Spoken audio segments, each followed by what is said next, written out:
So today is July 8, 2026. It's Wednesday.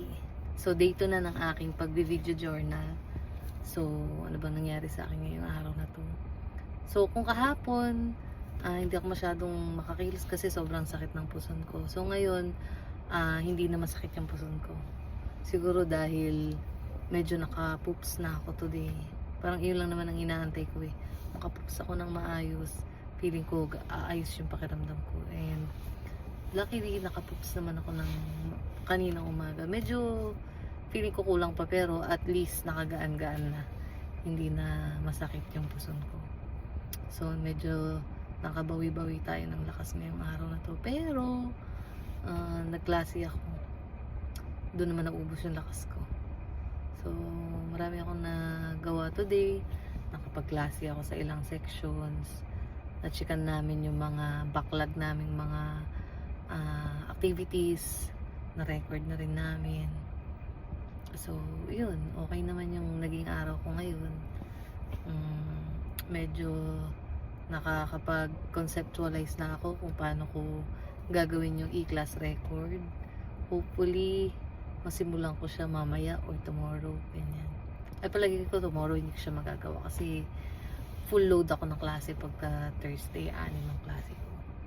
So sana mamaya or sa Friday siguro. Ano kasi yung load ko ngayon eh. Medyo puno. Hindi kagaya dati kahit paano meron ako mahabang bakante ng isang araw. Ngayon hindi. Araw-araw 5. Tapos pagka Huwebes 6 na oras ako natuturo. Kaya ang hirap isingit ng mga trabaho. So okay naman. And then naisipan ko din bukod sa pagbi-video journal, naisipan ko ring balikan yung paglo-low carb kasi feeling ko yun yung dahilan kung bakit lagi masakit yung puson ko kasi nga magiging constipated ako dahil nga puro sugar, basta hindi healthy yung mga kinakain ko ngayon.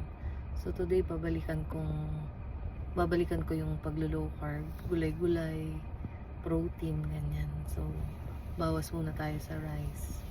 Bawas lang, hindi ko muna siya totally tatanggalin kasi baka hindi ko mapanindigan. So bawas lang, siguro mga half cup lang once a day or madami na siguro yung 1 cup in a day, ganyan.